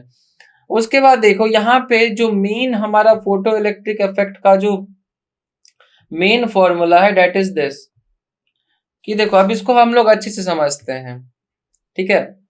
अब देखो मैंने फोटोन को स्ट्राइक करवा के कुछ एनर्जी प्रोवाइड करवाया, that is energy, capital energy, ठीक है। ठीक है सर। जो एनर्जी हमें रिक्वायर्ड थी दैट इज थ्रेशोल्ड एनर्जी, उसको हमने लिया स्मॉल ई से, क्योंकि ये कम होती है जनरली जितना कि हम जितना रिक्वायरमेंट होता है टू इजेक्ट द इलेक्ट्रॉन, तो इसको हमने स्मॉल ई से लिया। प्लस हम लोग लेंगे काइनेटिक एनर्जी, प्लस क्या लेंगे हम लोग? Kinetic energy. अब सर हम लोग काइनेटिक एनर्जी क्यों ले रहे हैं? तो मैंने लेक्चर में पहले ही बोला था कि अगर हमारे पास एक्स्ट्रा एनर्जी है then that energy gets transferred to a change in the way of kinetic energy. Energy रहता है इलेक्ट्रॉन के पास तो इलेक्ट्रॉन मूव करना स्टार्ट हो जाता है, और हर एक मूविंग बॉडी के बाद काइनेटिक एनर्जी होती है, ठीक है। तो हमने एनर्जी दिया, कुछ एनर्जी यूज हुआ कहाँ पे? बाइंडिंग एनर्जी से ऊपर उठने में, और कुछ एनर्जी कहाँ ट्रांसफर हो गया? काइनेटिक एनर्जी में। तो इसको अगर हम फॉर्मूला की तरह लिखे तो इसको हम लिख सकते हैं एच म्यू।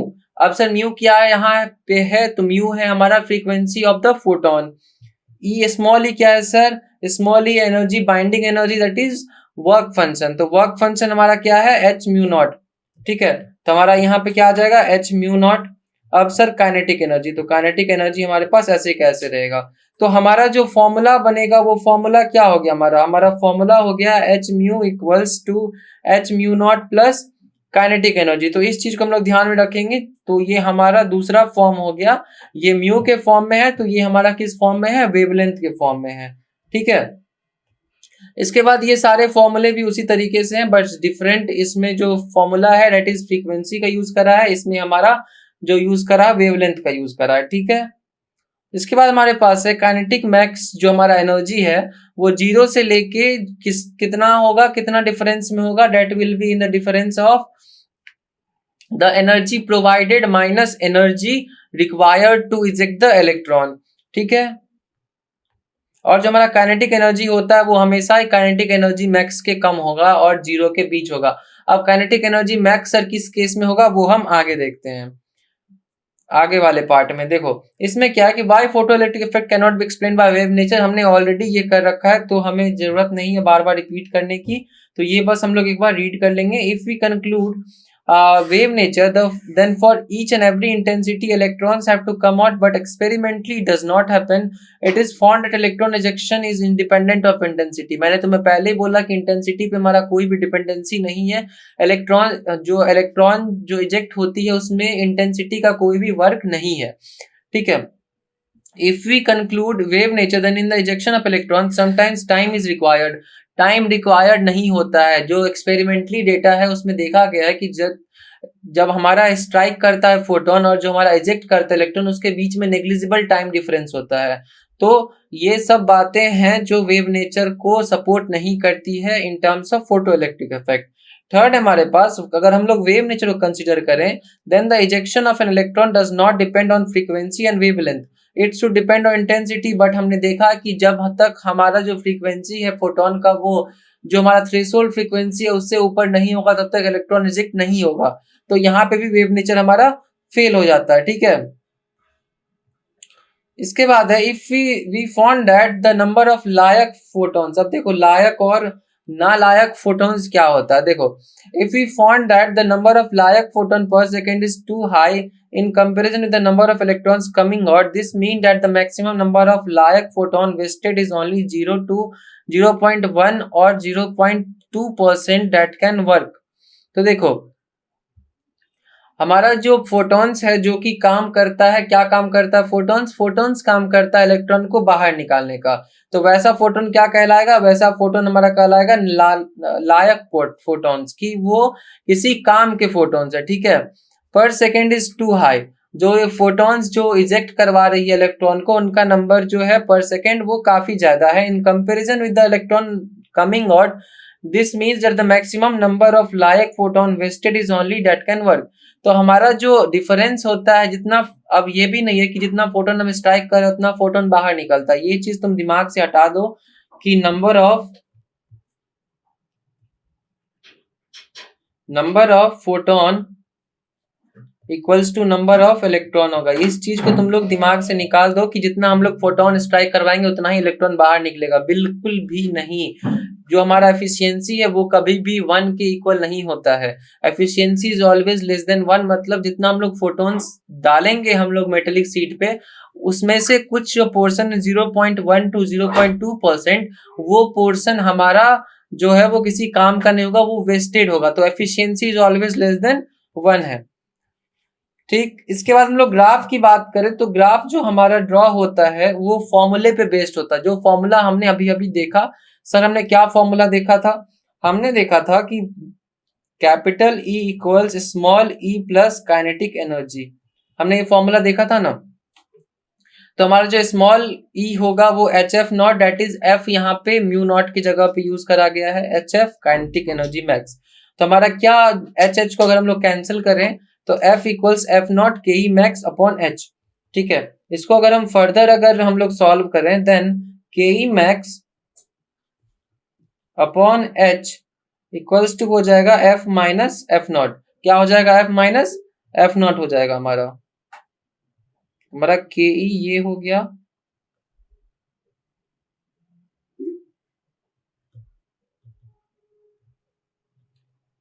के ई हमारा ये हो गया इक्वल्स अपॉन एच हो गया, इक्वल्स टू हमारा है F minus F not.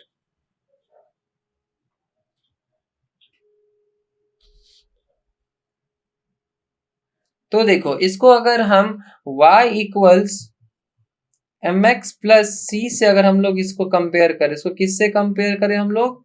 y equals M X plus C से अगर हम लोग इसको कंपेयर करें तो हमारे पास काइनेटिक एनर्जी y में आ जाएगा, F that is F not, ये हमारा आ जाएगा h, और ये हमारा हो जाएगा एच एफ नॉट। ठीक है, तो हमारा जो m जो हो जाएगा, m क्या हो जाएगा हमारा? h क्या हमारा? प्लैंक्स कांस्टेंट है। h क्या है हमारा? प्लैंक्स कांस्टेंट है। और ये हमारा हो गया c that is F not. c क्या हो गया हमारा? F not. इसको अगर हम फर्दर आगे ले जाएंगे तो ये ऐसा कुछ हमारे पास ग्राफ मिलेगा। ये ग्राफ किसका है? काइनेटिक एनर्जी वर्सेस फ्रीक्वेंसी का, काइनेटिक एनर्जी वर्सेस फ्रीक्वेंसी का।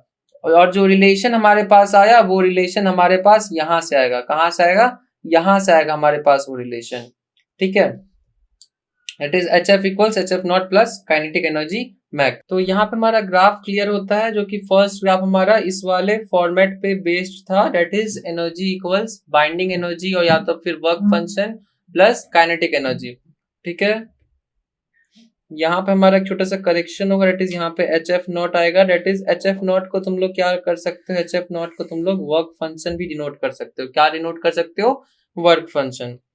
सेकेंड ग्राफ हमारे पास kinetic energy versus 1 upon lambda. 1 upon lambda मतलब 1 अपॉन वेवलेंथ, 1 अपॉन वेवलेंथ का हमारे पास ग्राफ है। ठीक है, देखते हैं। तो ये भी सेम फॉर्मूले पे जाएगी, हमारा जो फॉर्मूला होगा वो सेम होगा, कुछ करेक्शंस करके हम ग्राफ ड्रॉ करेंगे। ठीक है, तो यहाँ पे हमारा 1 upon lambda equals that is, अगर इसको हम y equals M X plus C पे ले जाएं तो it will be kinetic energy upon H C equals 1 upon lambda naught minus 1 upon lambda. ठीक है, तो हम इसे इस तरीके से कर सकते हैं जिसमें कि हमारा काइनेटिक एनर्जी का बस हमें ग्राफ चाहिए, इक्वल्स एच सी हमारा ऊपर आ जाएगा, एच सी upon lambda naught minus 1 upon lambda. तुम्हारा जो ये आ गया, it is y equals M X y equals C plus M X आ गया हमारा, ठीक है।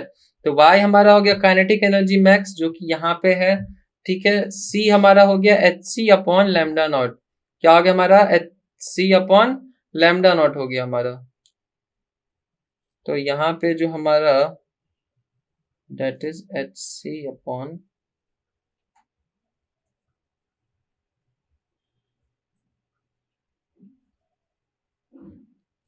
और जो हमारा ये बनेगा दैट इज हमारा एच सी, ये हमारा मल्टीप्लीकेशन में आ गया, ठीक है। तो हमारा जो ये ग्राफ होगा, हमारा ग्राफ हमें कुछ इस तरीके का दिखाई देगा।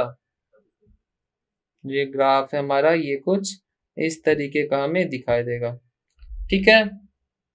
इतना बात आई होप तुम लोग को समझ आ गया होगा यहाँ तक, ठीक है। यहाँ पे हमारा 1/λ हुआ काइनेटिक एनर्जी, यहाँ पे हमारा मैक्स हो गया। दोबारा तुम लोग इस बात को समझो क्योंकि ग्राफ के क्वेश्चंस तुम्हें देखने को मिलेंगे एग्जाम में, जो यहाँ पे जो चेंजेस आते हैं जैसे कि हम लोगों ने फर्स्ट में करा था, तो सेम उसी तरीके से हमें ये चेंजेस देखने को मिलता है, ठीक है।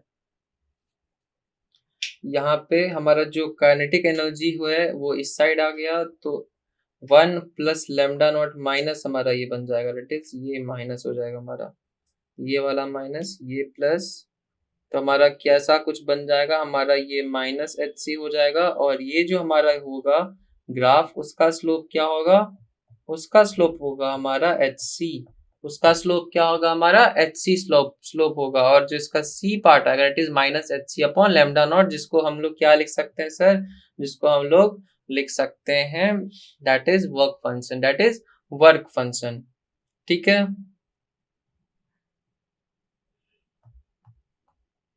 और जो हमारा ये वाला जो पार्ट है, हमारा ये वाला पार्ट यहाँ पे आता है, यहाँ पे आता है, तो हम इसे बोलते हैं, जो हमारा ये वाला पार्ट है, ये वाला पार्ट हमारा यहाँ आएगा, तो इस पॉइंट को हम क्या बोलेंगे, इस पॉइंट को हम बोलेंगे phi, that is work function. और इस पॉइंट पे जब हमारा आएगा तो इसे हम क्या बोलेंगे, इसे हम बोलेंगे फाई, ठीक है। इतना बात तुम लोग को क्लियर है कि जो हम लोग का ग्राफ ड्रॉ होगा उससे अगर मैं छोटे में ग्राफ ड्रॉ करके बताऊं तो it will be like this,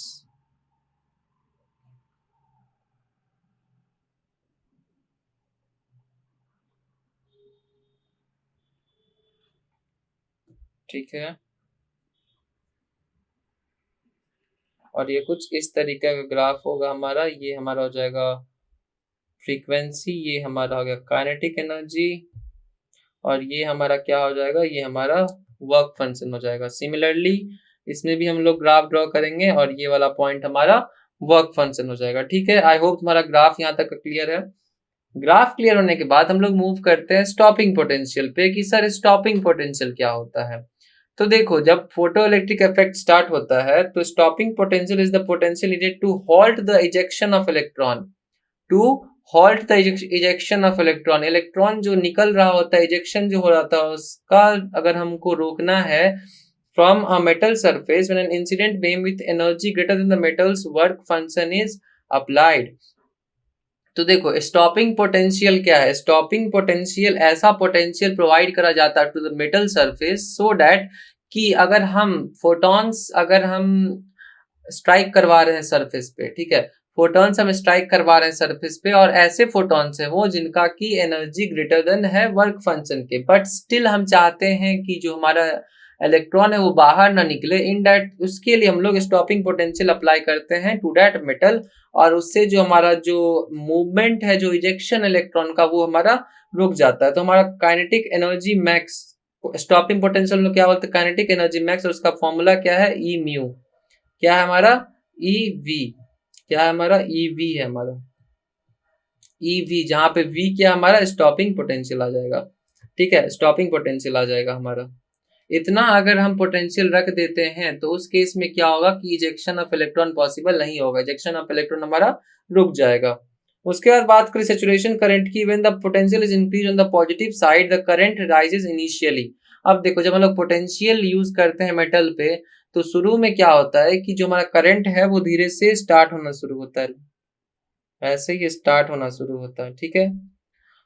However, beyond a certain point, further increasing the potential no longer affects the current. तो further जो हमारा होता है वो ऐसे सैचुरेशन करंट बन जाता है। कैसे बन जाता है हमारा? सैचुरेशन करंट हो जाता है। इसके बाद बढ़ने का कोई भी चांस नहीं होता है। तो शुरू में क्या होता है? शुरू में हम लोग पोटेंशियल धीरे धीरे बढ़ाते हैं। यहाँ स्टॉपिंग पोटेंशियल से हम लोग शुरू करते हैं। स्टॉपिंग पोटेंशियल पे जो हमारा करंट होता है वो कितना होता है? 0 होता है। ठीक है, क्योंकि इजेक्शन ऑफ इलेक्ट्रॉन बंद हो गया। तो करंट कैसे फ्लो होता है भाई? करंट फ्लो होता है हमारा इलेक्ट्रॉन के मूवमेंट से। अब हमने इलेक्ट्रॉन का मूवमेंट ही बंद कर दिया। हमने क्या करा? हमने इलेक्ट्रॉन का मूवमेंट ही बंद कर दिया। तो जब जब इलेक्ट्रॉन होगी ही नहीं तो there will be no current flow in the circuit. तो हमारा स्टॉपिंग पोटेंशियल पे 0 करंट है। उसके बाद जब हम बढ़ाते हैं धीरे, तो क्या होता है कि हमारा करंट इंक्रीज होता है। करंट हमारा क्या होता है? इंक्रीज होता है। और इंक्रीज होता है बियॉन्ड अ सर्टेन लिमिट। एक सर्टेन लिमिट तक ही इंक्रीज होता है। उसके बाद वो एक स्टेबल हो जाता है, मैक्सिमम अपने लिमिट पे पहुंच जाता है। और इसको हम लोग क्या बोलते हैं? इस पॉइंट को हम लोग बोलते हैं सैचुरेशन करंट। इसको हम लोग क्या बोलते हैं? सैचुरेशन करंट बोलते हैं। तो इस चीज को ध्यान में रखो। ठीक है, स्टॉपिंग पोटेंशियल हमारा क्लियर होगा कि ऐसा पोटेंशियल जब हम लोग अप्लाई करें कि जब हम फोटोन को स्ट्राइक करें जो कि लायक फोटोन है किसी भी इलेक्ट्रॉन को निकालने का, फिर भी इलेक्ट्रॉन ना बाहर निकले, तो उस पोटेंशियल को हम लोग बोलते हैं स्टॉपिंग पोटेंशियल। सैचुरेशन करंट किसको बोलते हैं सर? तो सैचुरेशन करंट वैसा करंट है जो कि हमारा स्टॉपिंग पोटेंशियल से जब हम लोग एक्स्ट्रा पोटेंशियल देते हैं तो वो शुरू में इंक्रीज करता है, बट एक सर्टेन लिमिट के बाद इंक्रीज करना बंद कर जाता है। तो जो मैक्सिमम करंट पॉसिबल हो पाता है सर्किट में, उसको हम लोग क्या बोलते हैं? उसको हम लोग बोलते हैं सैचुरेशन करंट। तो ये दो चीजों का हम लोग ध्यान में रखेंगे। हमारे पास नेक्स्ट क्वेश्चन है कि a material particle with a rest mass m naught, mass कितना हमारे पास? मास है m नॉट। ठीक है, moving with velocity of light c से मूव कर रहा हो। ठीक है sir, what is a wavelength और de Broglie wave associated with it? अब देखो डी ब्रॉगली वेवलेंथ होता क्या है? डी ब्रॉगली वेवलेंथ होता क्या? तो डी ब्रॉगली वेवलेंथ का हम लोगों ने लास्ट लेक्चर में फॉर्मूला देखा था, that is h upon m b. h upon m b. Sir m b क्या होता है? M b is momentum of the particle और द बॉडी। ठीक है, तो हमारा यहाँ पे जो m है, m कितना है? m है हमारा m नॉट। m कितना हमारा? m नॉट है। v कितना है हमारा? v है c। That is speed of light से मूव कर रहा है। तो हमारा डी ब्रॉगली वेवलेंथ क्या हो जाएगा? h upon m not c। h upon m not c। इसके बाद हम लोग एक और क्वेश्चन की बात करें तो अगर हम फोटो इलेक्ट्रिक इफेक्ट पे एक और क्वेश्चन देखें तो ये हमारा एक पीवाईक्यू है जो मेरे पास है। ठीक है, तो ये क्वेश्चन कहता क्या है? The work function of metal in the range of 2 electron volt. Range कितना है वर्क फंक्शन का?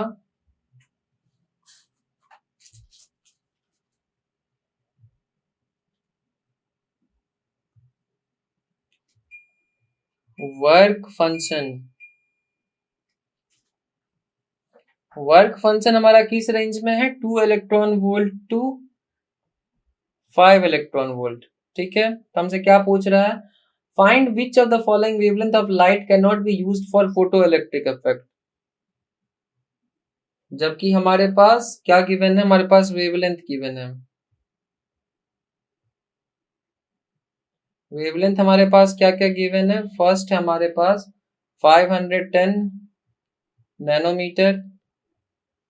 बी है, बी ऑप्शन है हमारे पास 650 नैनोमीटर। थर्ड ऑप्शन है हमारा 400 नैनोमीटर। एंड लास्ट है हमारा 570 नैनोमीटर। तो हमसे पूछ रहा है कि जो एक सर्टेन मेटल है या फिर कोई भी सीट है उसका जो वर्क फंक्शन है वो किस रेंज में है? 2 इलेक्ट्रॉन वोल्ट से 5 इलेक्ट्रॉन वोल्ट के बीच में। ठीक है, तो हमसे पूछ रहा है कि कौन सा वेवलेंथ इसमें से है जिसका कि लाइट अगर हम इल्यूमिनेट करेंगे, अगर हम सरफेस पे, तो जो हमारा इलेक्ट्रॉन है वो एमिट नहीं होगा, इलेक्ट्रॉन जो वो इजेक्ट नहीं होगा। तो हमें फाइंड करना होगा। ठीक है, तो ये पीवाईक्यू हमारे किस ईयर का है? 2015। ये WBJE का 2015 का पीवाईक्यू है। तो अब देखो वर्क फंक्शन, वर्क फंक्शन क्या होता है, फॉर्मूला हमने देख लिया है। वर्क फंक्शन का फॉर्मूला होता है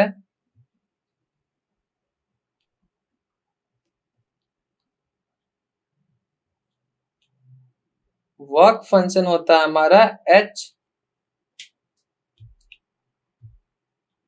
एच म्यू, ठीक है, एच म्यू नॉट होता है हमारा, ठीक। तो हम निकालते हैं कि किस किस एनर्जी तक हमारा जो वेवलेंथ, जो हमारा फ्रीक्वेंसी गिवन है, किस किस लेंथ रेंज में हम लोग का जो इजेक्शन है वो पॉसिबल होगा। तो एनर्जी का हमारा क्या फॉर्मूला है, एनर्जी का हमारा फॉर्मूला है एच म्यू, ठीक है। तो एच म्यू से हम लोग एनर्जी निकालेंगे, बट यहाँ पे क्या है, हम लोगों को वेवलेंथ पूछा है, वेवलेंथ ऑफ लाइट पूछा है। तो हम ये कर सकते हैं कि वर्क फंक्शन के जो करस्पॉन्डिंग जो हमारा वेवलेंथ है वो हम निकाल सकते हैं। तो अब तुम बोलोगे कि सर कैसे हम वो चीज फाइंड कर सकते हैं। उस चीज को फाइंड करने के लिए हमारे पास फॉर्मूला है, दैट इज वेवलेंथ। वेवलेंथ हम लोग अगर हम लोग लैम्डा से डिनोट करें तो मैक्सिमम हमारा वेवलेंथ कहाँ आएगा, मैक्सिमम हमारा वेवलेंथ आएगा मिनिमम फ्रीक्वेंसी पे। मैक्सिमम वेवलेंथ हमारा कहाँ आएगा, मिनिमम फ्रीक्वेंसी पे। अब सर आप ऐसा क्यों बोल रहे हो, ऐसा मैं इसलिए बोल रहा हूँ क्योंकि जो हमारा फ्रीक्वेंसी है वो जो हमारे पास वेवलेंथ है उसका इनवर्स रिलेशन है। इनवर्स रिलेशन है तो अगर लेमडा मैक्स है तो इसका करस्पॉन्डिंग क्या होगा, इसका करस्पॉन्डिंग होगा minimum frequency, that is minimum frequency. तो मिनिमम फ्रीक्वेंसी क्या हमारा 2 इलेक्ट्रॉन वोल्ट है, क्या हमारा 2 इलेक्ट्रॉन वोल्ट है, ठीक है। तो अगर हम लोग लैम्डा अगर इसका निकालते हैं तो 2 electron volt equals to h c by lambda, हमारे पास दिया ही हुआ है। तो अगर हम लोग लैम्डा की बात करें तो that is h c by 2, और अगर h की बात करें तो h हमें क्वेश्चन में गिवन है, हमें लेना है 4 इंटू 10 के power minus 15 EV upon into light का अगर स्पीड दिया हमारे 3 इंटू द पावर 8 अपॉन 2। इसको अगर हम लोग सॉल्व करें तो हमारे पास आता है 6 इंटू 10 के पावर -7, जिसको कि हम लोग लिखेंगे 600 नैनोमीटर, जिसको हम लोग क्या लिखेंगे 600 नैनोमीटर। नैनोमीटर कैसे लिख दिया सर आपने, 10 टू द पावर -7 है, अगर मैं ऊपर नीचे 100 से मल्टीप्लाई करूं तो 10 का पावर -7 प्लस -2 क्या हो जाएगा 10 to the power -9, that is nanometer. और 600 जो ऊपर में 100 था वो हमने 6 से मल्टीप्लाई कर दिया, तो हमारे पास जो लैम्डा मैक्स है वो है 600 नैनोमीटर। अब हम लोग लैम्डा हम लोग मिनिमम फाइंड करें, तो लैम्डा मिनिमम फाइंड करने के लिए हमें क्या लेना होगा, मैक्सिमम एनर्जी लेना होगा, मैक्सिमम फ्रीक्वेंसी का लेना होगा। तो that is 5 electron volt. 5 electron volt के लिए अगर हम लोग एच सी अपॉन लैम्डा फाइंड करें तो लैम्डा आगा हमारा एच सी अपॉन 5। एच सी अपॉन 5 को हम क्या लिखेंगे, दैट इज यहाँ का अगर हम डेटा उठाएं 432L 10 to the power -7 upon 5 अगर हम लोग यूज करें तो it will come out what, it will come out 5 to the 10, 2.4 10 to the power -7। तो ये हमारा आ जाएगा अराउंड कितना 240 नैनोमीटर, 240 नैनोमीटर। तो देखो हमारा लैम्डा मिनिमम कितना हुआ, लैम्डा मिनिमम हो गया हमारा 240 नैनोमीटर, और जो हमारा लैम्डा मैक्सिमम होगा इट इज 600 नैनोमीटर। तो यहाँ पे हमारा जो रेंज है वो हमारा 600 से 240 के बीच में है। कितना के रेंज में है, 600 से 240 के बीच में। तो अगर कोई वेवलेंथ अगर इसके बाहर आता है इट इज 240 से कम या फिर 600 से ज्यादा, तो इन दैट केस जो हमारा इलेक्ट्रॉन जो होगा वो इजेक्ट नहीं होगा upon what, upon the emission of light on the surface, metallic surface. तो जो वेवलेंथ हमारे पास ऑप्शन गिवन उसमें से 650 एनएम जो नैनोमीटर का जो हमारा जो ऑप्शन होगा वो गलत है, क्योंकि अगर हम लोग इस वेवलेंथ में अगर लाइट डालते हैं तो जो इलेक्ट्रॉन का इजेक्शन है वो पॉसिबल नहीं है, ठीक है। इसके बाद हम लोग एक और पीवाईक्यू सॉल्व करें तो इसमें बोलता है कि potential difference V required for acceleration of an electron to have de Broglie wavelength of 1 angstrom, de Broglie wavelength of 1 angstrom। तो देखो de Broglie wavelength जैसे कि हम लोगों ने कल देखा था, उसमें हम लोगों ने एक फॉर्मूला नहीं करा था, that is h upon mv को हम लोग लिख सकते हैं h upon √2 mqv equals to h upon √2 mke। ठीक है, तो हम लोग इस फॉर्मूले का यूज कर सकते हैं to solve de Broglie wavelength. ठीक है,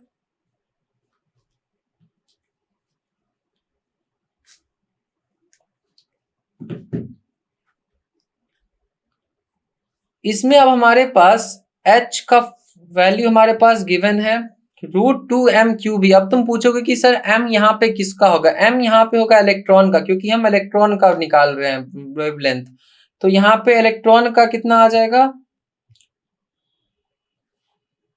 2 × 9.1 10⁻³ इंटू Q कितना है, चार्ज कितना है उसका 1.6 10⁻⁻19।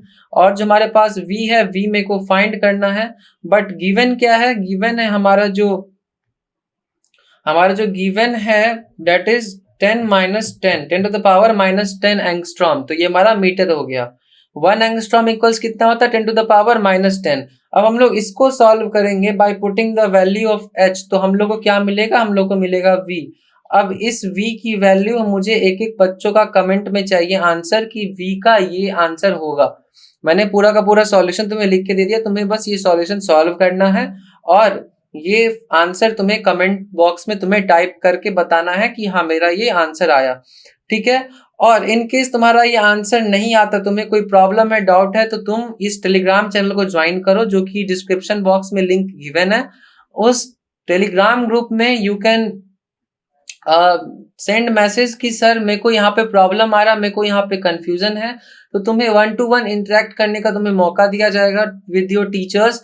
और साथ ही साथ तुमको डिफरेंट 1-to-1 इंटरेक्शन तुमको गूगल मीट के थ्रू तुमको मिलेगा। हर एक संडेज को हम लोग ट्राई करते हैं कि तुम लोगों से बात किया जाए, तुम लोगों का प्रॉब्लम जाना जाए, ताकि तुम लोग को जो प्रॉब्लम आ रहे हैं वो प्रॉब्लम अकेले ना फेस करना हो। उसके लिए हम तुम्हारे साथ हैं। हमारा सिर्फ पढ़ाने तक का नहीं है, हमें तुम्हें मोटिवेट करना, तुम्हारा दिन कैसे प्रोडक्टिव जाए, ये हम लोग की रिस्पॉन्सिबिलिटी है। अगर उसमें कहीं प्रॉब्लम आ रहा तो उसके लिए हम लोग खड़े हैं। उसके लिए बस तुम्हें ये करना है कि टेलीग्राम ग्रुप ज्वाइन करो और उसमें कोई भी छोटा सा इशू तुम्हें अगर हो रहा है तो वो तुम मैसेज करो, वो मैसेज को उस प्रॉब्लम को एड्रेस किया जाएगा हमारे टीम के थ्रू। ठीक है, तो टेलीग्राम ग्रुप को ज्वाइन कर लो और जो हमारा यूट्यूब चैनल है, यूट्यूब चैनल को तुम सब्सक्राइब करो और जो सक्षम सीरीज है, सक्षम सीरीज को बहुत ही अच्छे से फॉलो करो। इस वाले लेक्चर में आई सपोज कि तुम लोग को सब कुछ समझ आया होगा और तुम लोग इसको अच्छे से फुल कंसंट्रेशन के साथ पढ़ाई किए होगे। सो तब तक के लिए thank you all of you. तुम लोग लास्ट तक सेशन में बने रहे और अच्छे से रिवीजन करते रहो और एक अच्छा सा WBJ स्कोर हासिल करो। So thank you.